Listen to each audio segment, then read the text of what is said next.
Saudara-saudara yang saya muliakan, kita selaku umat Islam di dalam melakukan satu ritual peribadatan sering mengalami satu masalah, yaitu kekhusyukan. Dan muncul pertanyaan, bagaimana sih hakikat kekhusyukan tersebut? Sampai sekarang kekhusyukan masih tetap menjadi satu misteri. Banyak orang melakukan satu tirakat, dan tirakat itu dia lakukan begitu lama, tapi belum juga menemukan titik kekhusyukan. Orang melakukan dzikir, melakukan sholat, puasa, zakat, bahkan umroh dan haji pun mereka belum bisa menembus titik kekhusyukan. Apa yang mereka lakukan akhirnya hanya menembus satu titik rutinitas yang lama-lama melelahkan. Saudara yang saya muliakan, saya jadi ingat bahwa qalbun mukminin baitullah. Hati orang yang beriman adalah rumahnya Allah. Qalbun mukminin arsullah.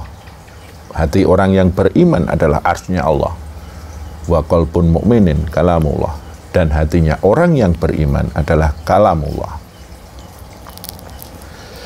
Dari hal tersebut mungkin bisa kita ambil satu analogi atau kita analogikan bahwa ada kemungkinan ketika kita melakukan satu peribadatan itu sama sekali belum menyentuh ke hati. Kemudian menembus ke rasa, menembus ke rasa, dan akhirnya menembus kepada Allah. Itulah yang disebut kekhusyukan. Kita tahu yang namanya syahadat, yang namanya zikir, wirid adalah perbuatan ucapan, yaitu mengucap lafaz-lafaz tauhid. Begitu juga dengan sholawat, yaitu dengan mengucap lafaz-lafaz sholawat. Apapun itu bentuknya sholawat. Mungkin suara kalam kita itu belum muncul dari hati kita. Kalaupun sudah muncul, belum menyentuh hati kita, maka disitulah kita tidak menembus yang namanya kekhusyukan. Menyentuh hati, menembus rasa, menembus jiwa, dan selanjutnya menembus kehadirat Allah Subhanahu wa Ta'ala. Selanjutnya sholat. Sholat itu berisi satu gerakan sholat, kedua bacaan-bacaan sholat. Mungkin gerakan yang kita lakukan belum dari hati, dan ucapan-ucapan yang kita lakukan dengan baca-baca puja-puji di dalam sholat tersebut belum menyentuh hati.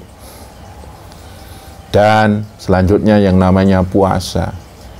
Puasa intinya adalah pengendalian diri. Mungkin kita belum menyentuh hati sebagai titik pengendali kita semua ini. Manusia punya hati. Ketika hati baik, maka baiklah seluruh amal ibadahnya. Kalau hati itu buruk, maka buruklah seluruh amal ibadahnya. Mungkin ketika kita berpuasa, niatnya belum benar-benar dari hati yang terdalam. Zakat juga mungkin belum muncul dari hati yang terdalam. Masih tercampuri oleh pamrih-pamrih balasan dari apa yang kita zakatkan, apa yang kita sedekahkan. Begitu juga yang namanya umroh dan haji. Mungkin kita umroh dan haji itu belum niatan dari kedalaman hati. Dan ketika kita melakukan ritual umroh dan haji, itu belum menyentuh hati kita. Pada akhirnya tidak menyentuh rasa, menembus rasa, menembus jiwa, dan menembus ridhonya Allah Subhanahu wa Ta'ala. Maka dari itu, saudara-saudaraku, ada kalanya kita harus sering muhasabah atas apa yang sudah kita lakukan sebagai ritual peribadatan kita. Apakah yang sudah kita lakukan itu benar-benar dari hati yang terdalam, terus kita laksanakan menyentuh hati kita, menyentuh jiwa kita.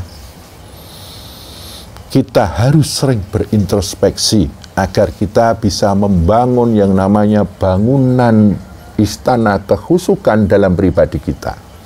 Dan akhirnya kita menikmati peribadatan tersebut